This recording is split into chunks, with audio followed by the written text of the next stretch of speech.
Welcome to Butterflies of Wisdom, everyone.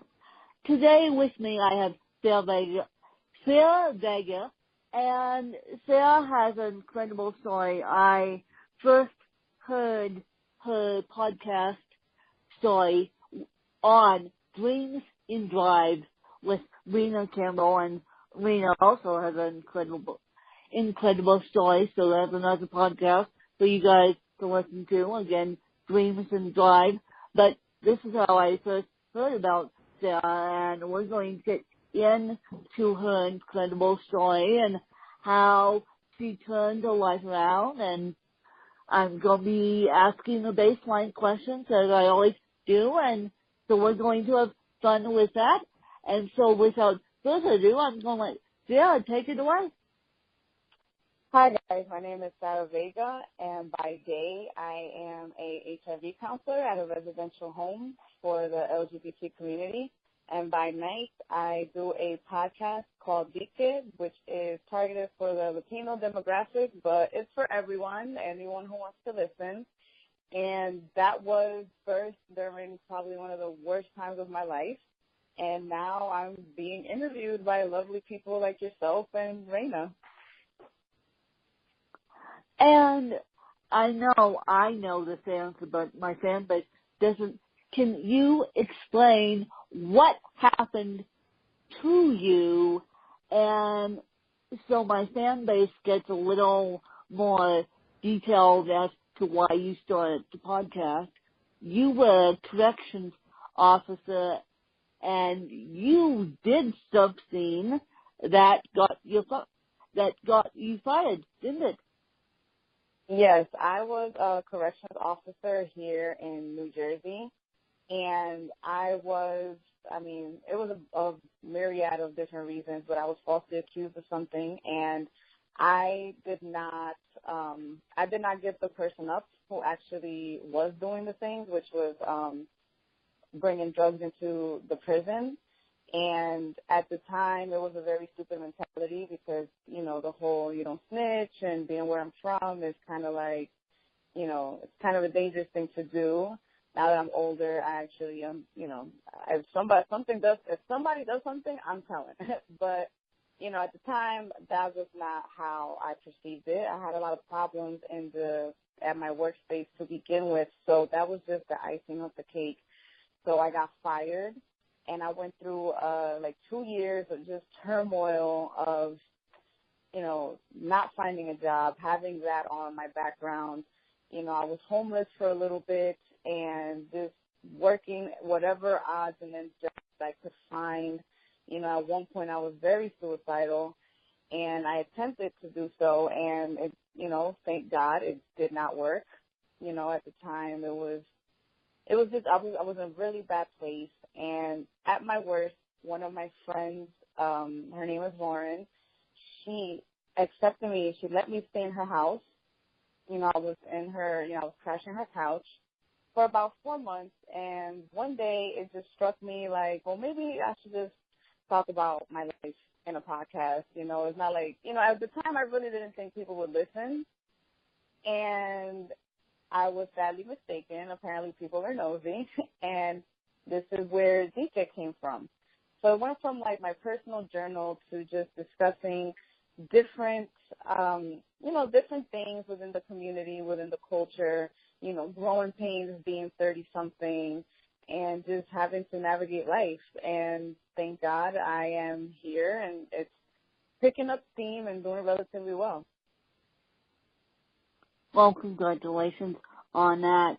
And you guys should stop, turn around, and go find Sarah's podcast in the podcasting aggregator apps, because it sounds like she's turning her life around from getting fired, and I'm also in the process of turning my life into life I actually want, not the actual life I was given. Despite my CP, I was given the aspect of teaching. Well, teaching preschool. I retired from that in May of last year, and I'll be teaching music here in the next couple of weeks, starting in September after Labor Day. And then I am slowly but surely transferring again to be a full-time writer and a full-time podcaster, as my fan base knows. So the fact that you, Sarah, have turned your life around, I think, is amazing, because the last time I heard your story, you didn't tell any of us that you were working at a clinic for the LGBT community. And so how did you get that job after being fired and after being let down? Well, I guess this could be my testimony. You know, I am a non-denominational Christian. I use the term very loosely because, again, we all make mistakes, and I'm one of them. And my faith in God really got me through a lot of stuff. But my full-time job was my part-time, so I was only working weekends, and that was what kept me with my car and paying my phone bill, and you know, those were the things that at the time I needed. I didn't have a home, I didn't have anything else, but I needed my car to get around, I needed my phone to make, you know, to actually apply for jobs, and you know, because you know now your smartphone does everything. So that was my part-time, only working weekends, and I was probably always available. I was the person that they relied on for everything. If they needed me, I was there. I was working double shifts, you know, any and everything. And at one point, you know, one of the full-timers left, and they offered me the position, and this happened in February. So, you know, thankfully, that helped me, you know, landing a full-time job. That helped me to get my apartment, you know, get my apartment back, move out of my friend's house, you know, fix my credit, you know, catch up with savings and things of that nature. And obviously that helps fund my podcast. So, you know, again, thankfully that was God's doing, because I shouldn't have had that job, because you have to go through an extensive background check and things like that. But when they did that, nothing came up. Nothing came up from what happened to me in the jail. I don't have any charges. It doesn't show that I was fired. Everything came out super clean. And, you know, I didn't think that was possible. But, again, with God, nothing's impossible, and this is where I'm at right now. Well, congratulations on getting your new job, because I thought your previous story was fascinating. Now you're even helping the disabled, because being gay is a disability in itself. I mean, it's a hidden disability, but still being gay is very, very, very difficult on those who are gay. And I have a couple friends who are gay, and they finally admitted to me several years later that they were gay. But I know that having a hidden disability is something that is very difficult, as is a physical disability. Well, I would have to disagree with you there. I feel like your sexual preference or your sexual orientation or how you want to identify is not necessarily a disability. It's more the fact that, you know, society doesn't want to accept it. It could lead to disabilities, meaning, you know, some mental health issues because you have to hide who you really are, or, you know, just, you know, getting into certain things. I work with the sex worker division of the LGBT community, so a lot of, you know, STDs come up, things of that nature. And what I try to do as best as a counselor is get them to open up, get them to, you know, really tell me, you know, what hurts them the most, and then try to get them in the right path, you know, getting out of sex work. If they're HIV positive, getting them to take their meds, you know, teaching them that there's more to life than what they previously knew. You said sex work, meaning prostitutes. Or escorts. Wow. Or escorts. So basically what you're dealing with is prostitutes and escorts. Wow. Eesh. Wow, that must be emotionally charged job. No wonder why you have the podcast to let it all out. No wonder why you have the podcast to let it all out. Because I don't know if you know this, but teaching preschool is emotionally charging job, and it's not good. Wrangling cats is not good. Wrangling cats, aka kids, is not good. Right. And working with 2.5-year-olds, not good. Yeah. We I could imagine. are patients of a saint to do the work we do. And so the reason why I started my podcast is because not only did I write a book at age 23, I also started my podcast to explain my story in the way I could. Because really in the education sector, you can't really explain your own story to a bunch of preschoolers either. Exactly. And I can't imagine you working with sex workers and prostitutes or escorts, and I can't imagine you explaining your previous story. Well, I use what happened to me, to them to explain that a downfall can happen to anyone. It's just whether you want to live there, unpack your bags there and live there, or you make the choice to say, you know what, this is not, my current situation is not my final destination, and, not all of them are sex workers, not all of them are escorts. Some of them are just kicked out of their homes for being who they are, and they have nowhere to go. Yeah. A lot of them had to rely on sex work to get by, or some of them are just transitioning into who they feel they really are, and they have nowhere else to do that safely. And my degree was in social work when I graduated college a few years back, and I always worked in the social work sector. But when I went into law enforcement, it was solely for the money, which is something that I don't suggest anyone do. It was only because I wanted to get paid more. I wanted better benefits, things of that nature. But when something is not for you, something is just not for you. And God and the universe will do everything to get you out of there safely. And it's really up to you if you want to listen.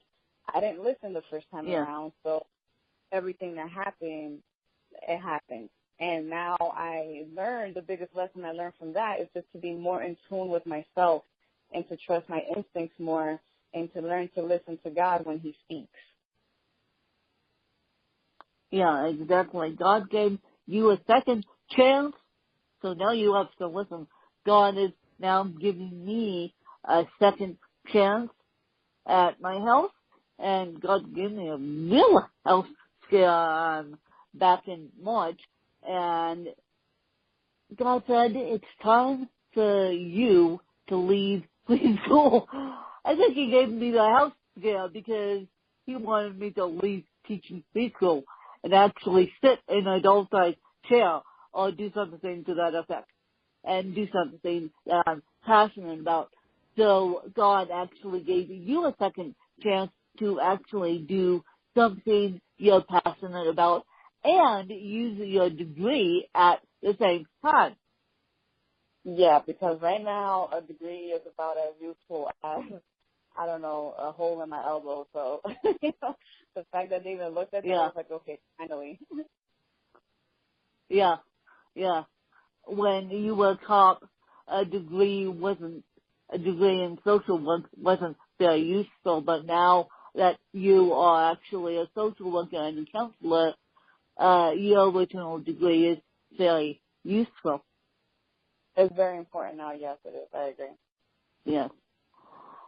So, Sarah, what is your favorite book? It doesn't have to be a business book. It just has to be a book that you go back to time and time again. And Audible books do count. Okay, well, Audible books, I'm not really into them. I should get into them, but I'm not because I'm an old school paperback kind of person. And the book I'm currently reading right now is is Black Privilege by Charlemagne the God, and he is a real big radio DJ here in New York. He works at Power 105.1, and it's basically like his life story / self-help on how to get to your dreams or how to really accomplish what you want to do out of life. And it's a little, it's a little vulgar, but he's straight to the point. He's exactly how he is in radio. And right now that book is helping me to push forward with my podcast. Well, you guys, I have a new book out called The Mosaic of CP, and it's actually the same way I'm on the podcast, except in written form, except you won't hear me read it. You will hear someone else read it.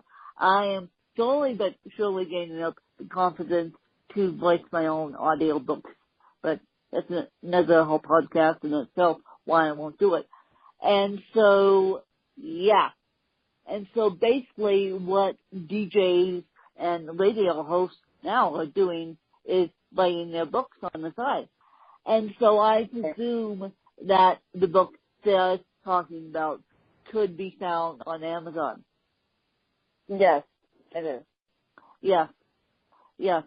So you should be into audiobooks, but you're not because you're really into paperback books. Yeah, there's just, I have a Kindle only for the sole purpose because I probably should not buy any more physical books because I have no more space. But I still like to open the book, fill the pages, smell the book, as crazy as that sounds. Oh boy. She admits it. She's a book lover, and she said, smell the book, people. She said, smell the pages of the book. And so, that being said, do you like listening to podcasts or no? Yeah, I listen to a lot of podcasts. I actually took the time to listen to yours. And so what is your favorite podcast? Right now, my favorite podcast is The Extraordinary Negroes and The Read, only because they talk a lot about pop culture, and they're just funny. They're hilarious. So you do listen to podcasts, see? Yes. And so you like pop culture podcasts, and you like podcasts that pull you out of your own situation. Yes. Yes. And if you had to be educated by anyone, who would it be and why? I'm sorry, I didn't hear you. Can you repeat that, please? If you had to be educated by anyone inside or outside your field, who would it be and why? If I have to be educated by anyone. To be honest, I was, it was my grandfather. He's not a famous person, but he was the most prominent male figure in my life. And I feel like even though he passed when he was very old, there was still so much more I could have learned from him. So if I had a chance to bring him back and just really sit down and pick his brain on everything, it would be my grandfather. Family counts to you guys. Family counts to you guys. Most people say to me, Oprah Winfrey. Most people say Muhammad Ali, Maya Angelou, but they never pick a family member. So Sarah, you are the first one to pick a family member. I mean, to me, my grandfather was like my dad, and he did everything in his power to teach me everything he knew all throughout my life. So when he passed, it was very, very hard for me. I even have his tattoo on my calf.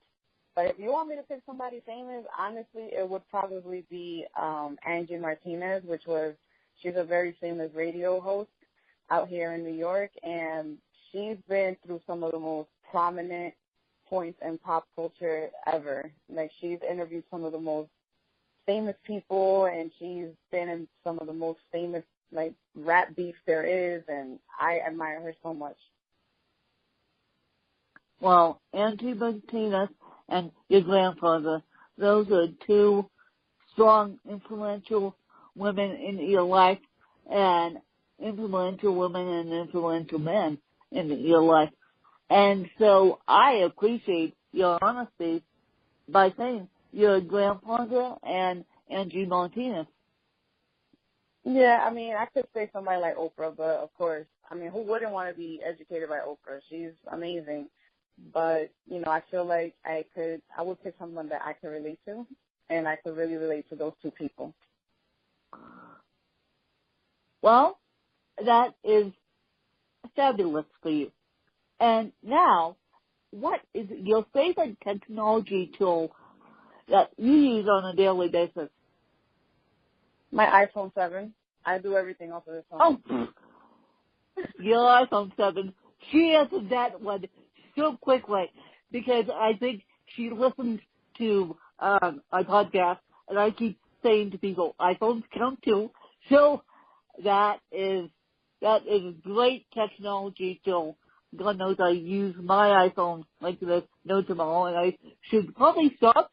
And God knows I am one of the thousand Americans addicted to the iPhone. Exactly. I do everything on this phone. Exactly. I record podcasts on my iPhone. You record the podcast on your iPhone, and now do you do it through app, or do you do it through host with the app? I use the Opinion app, and I do like a voice note. I edit it to my liking, and then I post it on Opinion, and from Opinion app, it goes to iTunes and Stitcher, Google Play, and SoundCloud. So that is dead cool. Opinion app. I'm going to have to check that out because I think I'm starting another podcast, you guys, which was started, but then it got defunct until I get the training. But I'm going to give you guys slowly but surely update on that. So I'm going to have the guys' advice and start using Opinion. Yeah, it's actually pretty good. And so, Sarah, where can people find you, and where can people find your podcast? Well, you can find my podcast. The podcast name is Dique, D-I-Q-U-E, ! It's on iTunes, Stitcher, Google Play, SoundCloud. And you can find me. I'm mostly active on Instagram, which is _ Sarah, S-A-R-A-H, Vega, B-E-G-A, _ Yes. And before I let Sarah go, I'm going to let Sarah turn the mic on me and ask me a couple questions. Well, what was your biggest hurdle trying to get into any of your endeavors, considering your physical disability?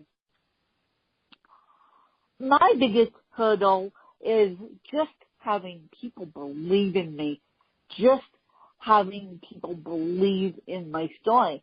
It's not the podcast per se, it's not my writing, just having people support me. That's my biggest hurdle still to this day. I mean, geez, that's my biggest hurdle still to this day. People just care about themselves, and they don't want to be educated about the disabled. Well, I think that's everybody's. That's even regular. That's everyone.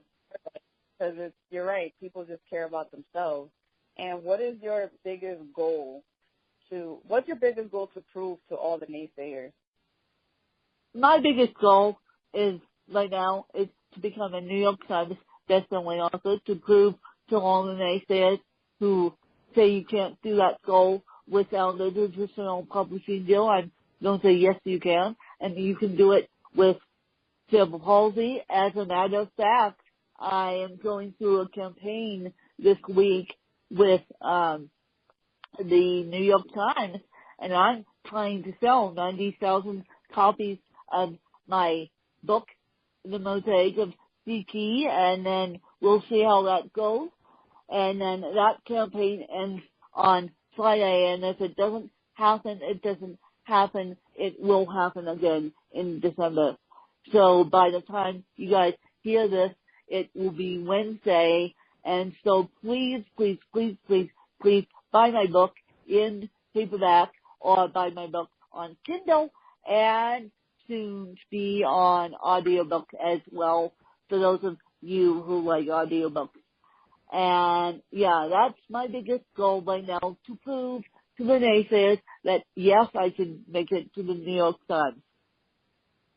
And you will. You just have to visualize it and believe that in your own power. That's what I'm doing. That's what I'm doing. That's the purpose of this podcast and the purpose of you doing what you're doing. Just believing in your own power no matter what. Oh, geez. Well, I thank you for that. And I appreciate everyone's time today. I appreciate Sarah's time coming on and sharing her amazing story. And if you want to go back to do a deep dive on Sarah's story, her story is on Dreams in Drive, as I said, with Rena Campbell. Go subscribe to that podcast and click on Sarah Vega's story. Oh my God, you'll be fascinated. That podcast will hold you forever and a day.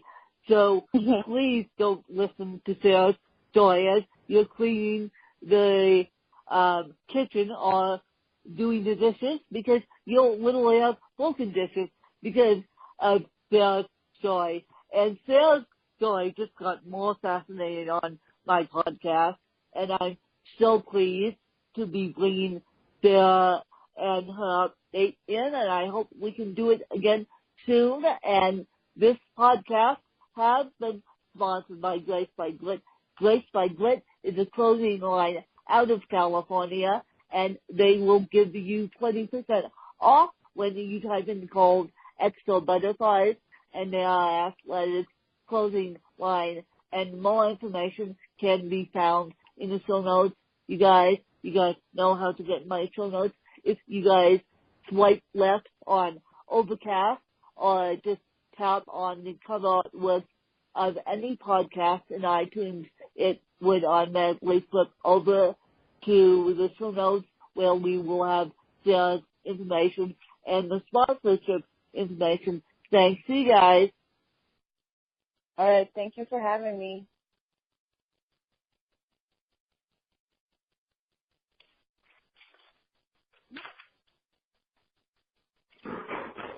Hello.